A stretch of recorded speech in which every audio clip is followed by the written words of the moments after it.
What's up, everybody? Welcome back to the Guitar Woodshed. I'm Mark Hopkins, and this is a pentatonic discussion.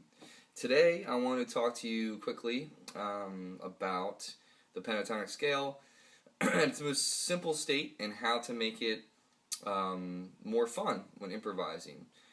If you're brand new to guitar, pentatonic scale is going to be the first thing you're going to learn. It's going to be the first thing that helps aid you in learning how to improvise and solo.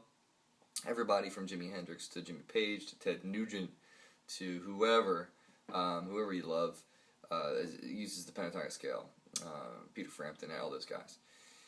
And what we have available to us now, all of the forefathers like Freddie King and B.B. King, have set the groundwork. T-Bone Walker and all those guys set the groundwork for what was able to be done using the pentatonic scale. And what we want to do is still stay hungry with it and don't let it get stale. So we all know that the pentatonic scale is a simple box. Position 1 is, so that's 5th fret. I'm in the key of A. Okay, I'm going 5th fret, 8, next string over, 5th string, 5th, 7th fret, 5, 7, 5, 7, 5, 8, 5, 8, across the neck, okay? And then back. Alright, so what I want to do is talk about things that I like using the pentatonic scale for. It's a great springboard, to get you rolling.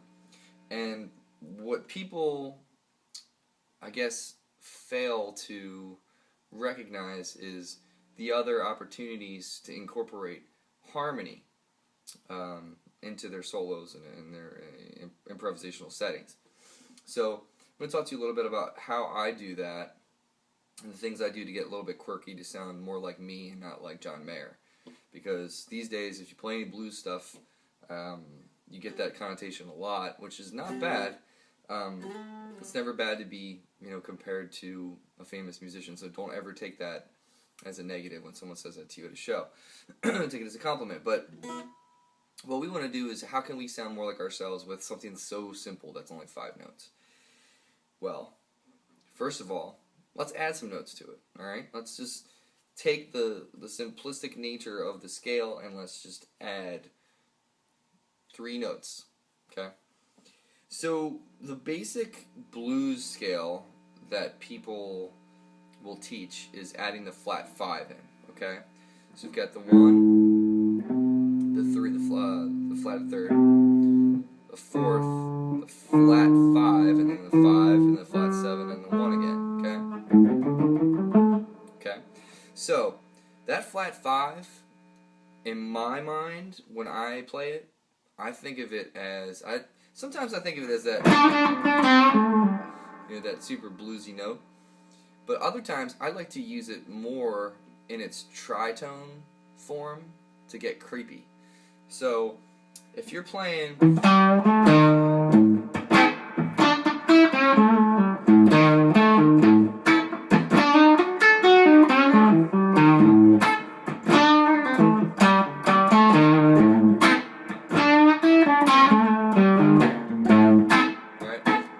my finger slipped there, but I did the flat 2 there too.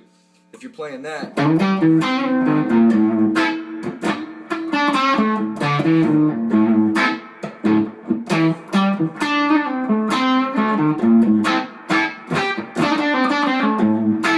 alright, I think that's cool to me, because I'm still in that pentatonic vein, but then I've got this like really colorful zone that can evoke a lot of emotion.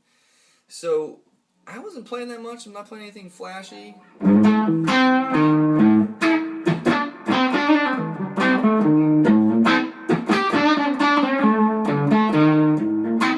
Alright, very simplistic ideas.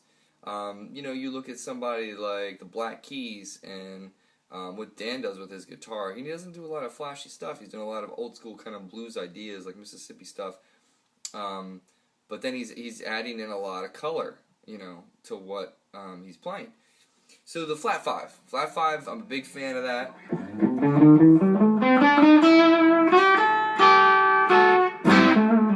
All right.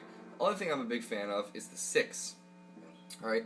If you're playing more of like a dominant shuffle kind of thing, that little lick.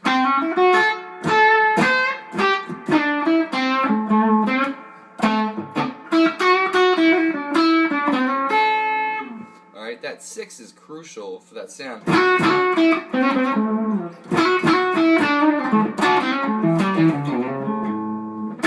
Okay, that 6 is right, that F sharp there.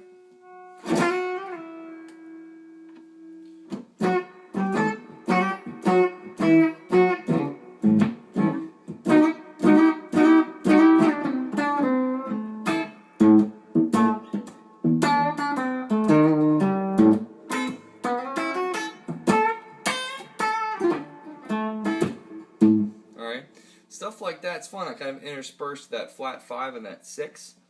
That's pretty cool. That's a cool sound to me. It doesn't sound like anything that I listen to as far as the CDs I have on or in my iPod or whatever, listening to straight blues stuff. Because it's kind of got that jazz out element, which is something that I super dig. Using that 6 and the flat 7 within that scale, okay? Essentially this interval is a major 7th. But I'm just staying in that box. Something that I do that's super quirky and fun is if I'm playing something like Red House.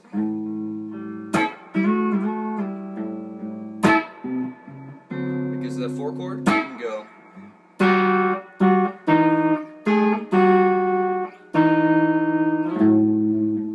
Okay, stuff like that to me is a trip, man. It's fun to do.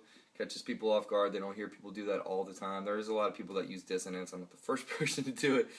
But it's something that my ear hears and something that I find fun within the pentatonic scale. And all I did there was just shift this interval of this major 7. So I'm on the G, okay, and the F sharp within that pentatonic box. And I just move it down a minor 3rd. And then back up to a whole step above, and then back. Right? That's kind of fun. Okay, it also kind of evokes that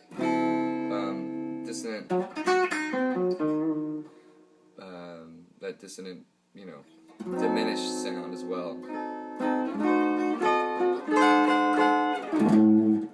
Which also works over the 4 chord. Other thing that I like to do is use the 9, okay? So if I'm playing in a groove like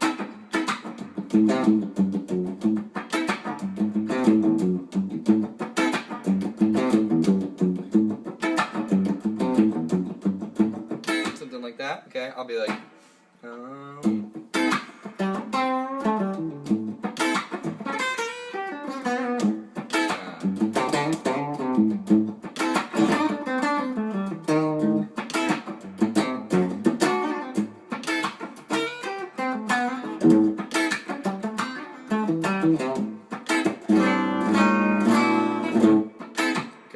so what I did right there is I tried to play the flat 5, I played the 9, didn't really hit that 6, but I would have liked to have. All that stuff works in there. I also try, usually if I'm playing in like a minor groove, this evokes a bit of a Dorian sound. Okay? And I like that 6 there too. It's going to give you more of that jazz tone.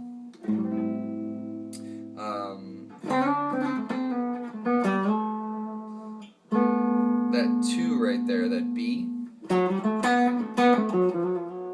Alright, so essentially that's the 9, okay? I have it's that same note there.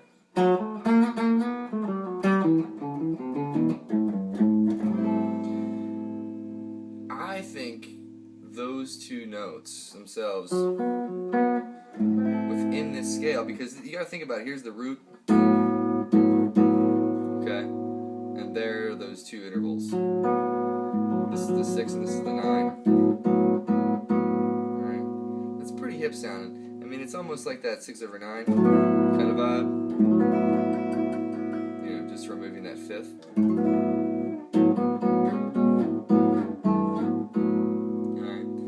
Very cool sound, and it works splendidly over any vamp that you're going to be using.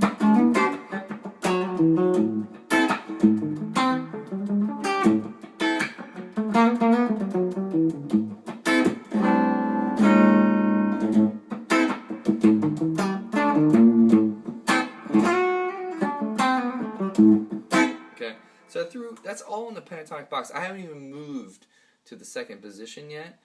Which is something we can get into later.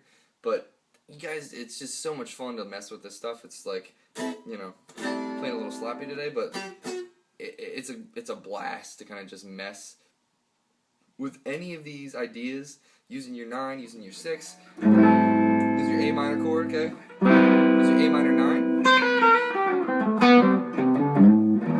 There's an 11 in there.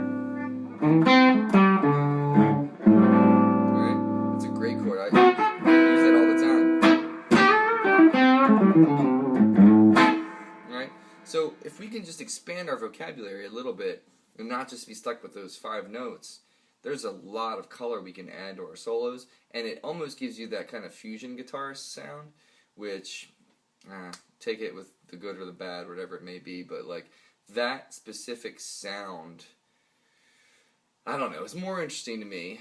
I'm not saying it's more interesting to me, I guess, than listening to Stevie Ray Vaughan rip into a slow blues. But I don't know, it can just start to help you find your voice, the notes that you want to use. If you want to be a straight ahead player, if you want to be a straight blues player, whatever it may be, you know, it's nice to just have some options, like a bigger palette to paint with. So yeah, I don't know, take it or leave it. It's something that I like to do, and I think it's fun. It's something I wish somebody would have told me earlier on in my my guitar life. So I hope that helps, and I don't know, I'll see you guys next time. If you have any questions, just post a comment. I'm happy to help answer any questions I can. Alright guys, I'll see you next time. Boo!